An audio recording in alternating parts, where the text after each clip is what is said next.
I'm Paul Levinson, and welcome to Light On, Light Through, episode 212, my review of the Season 1 finale of the Foundation series on Apple TV+. It's a little after 2 a.m. in the morning, Friday, 19 November 2021, and I'm a few miles north of New York City as I'm doing this podcast.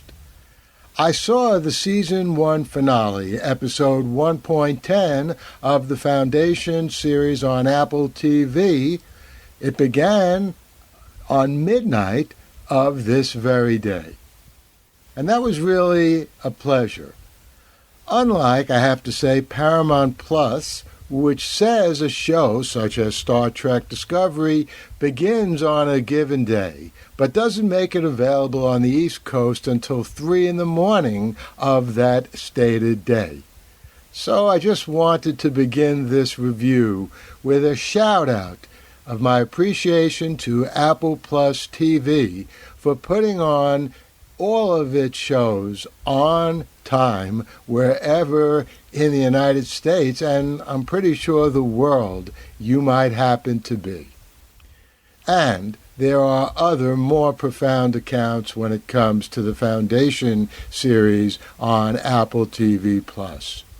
It says at the end of this episode that the series is based on the novels of Isaac Asimov, in the same size letters as the other major credits. By the way, earlier in the series, Asimov's name appeared in shrunken form in the credits. It wasn't until episode 1.9 that his name was the same size as David Goyer's and the other important people who made the Foundation series.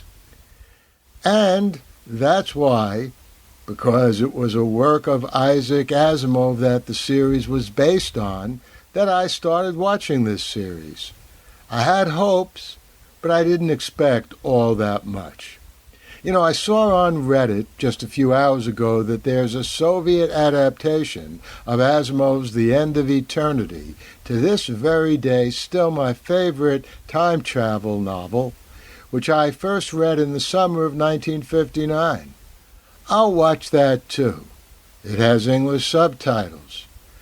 A series made in 1987 in the steep twilight of the Soviet Union.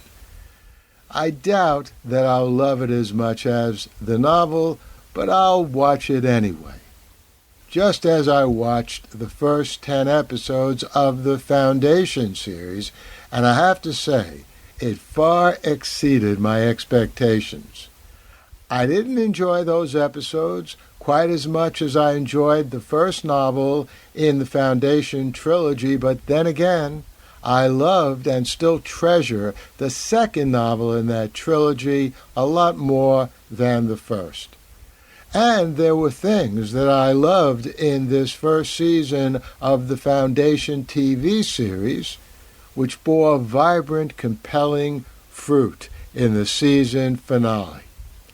Okay, big spoilers ahead. Stop listening if you haven't seen the finale. Keep listening if you have seen it and you're interested in what I thought of it. So, an example of that vibrant, compelling fruit is the Triple Clone story, a standalone masterpiece. Day's willingness to bend and accept Dawn despite his differences, Demerzel killing Dawn anyway in defiance of Day, and Day then learning that his DNA was tampered with too, possibly, not likely, even Dusk's. All of that was just brilliant storytelling and drama. And Demerzel, for whom killing seems to be all too easy, though she rips off her human face at the end, is a powerful piece of storytelling too, even if it defies Asimov's laws of robotics. Given, however, that the clone story has almost nothing to do with Asimov's Foundation stories, I find that breach of Asimov permissible, And again, kudos to Lee Pace and Terrence Mann for their outstanding performances as brothers Day and Dusk. Now as to the story that has much more to do with Asimov's writing, I like that Gail and Ray Shaw are Salvor's parents. Makes sense, a nice way to tie Salvor to Harry, who is her grandfather. And a nice way to set up the mentalism of the Second Foundation. As to all the prior action that took place on Terminus and its environs, well, some of it was closer to Asimov, some of it was not. And none of it was all that great anyway, in my opinion. But as I said before, Asimov's first novel was the least splendid in the original series, so that's okay. You know, making this first season of Asimov's masterwork, which I consider the best science fiction ever written, was difficult. Making it as good as Asimov's masterwork was impossible. The Foundation TV series' first season succeeded in the first and could never succeed in the second. But it got up there in that rarefied atmosphere by offering an alternate history of Asimov's Foundation stories and a story of the beginning of the dissolution of the clonal emperor, which is the best clone story I've ever read or seen. So I'll take that happily, and I'll be back with reviews of the second season as soon as it begins, back on the screen around midnight in New York, at the time of day it's supposed to. The Light on Light Through podcast. Well, I hope you enjoyed that review of the finale of the first season of Foundation on Apple TV+. Today is Friday, the 19th of November.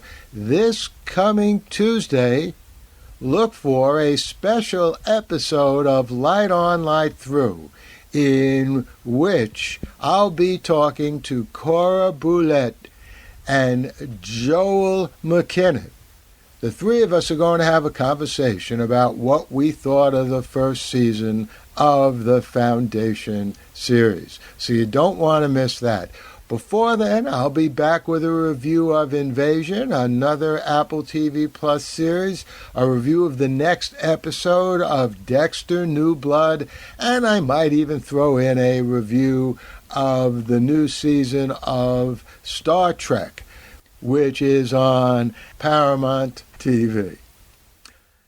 And as always, there'll be other exciting things coming up in this podcast, reviews of new series, an interview I did with Sergio Pistoy about his book DNA Nation. All that and more are coming up in the weeks ahead. So stay tuned. And in the meantime, stay safe, stay sound, and enjoy.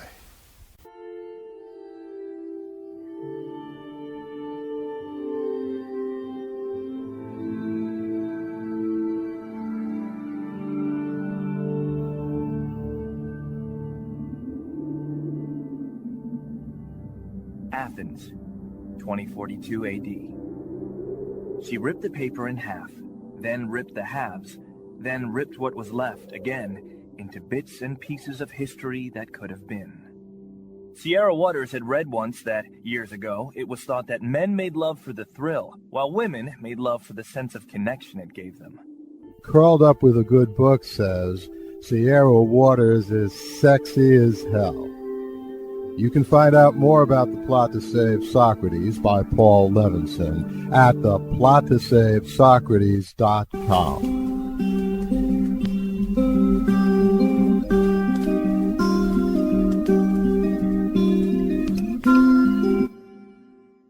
Paul Levinson spilled code about an ancient biotech war raging on in secret for centuries.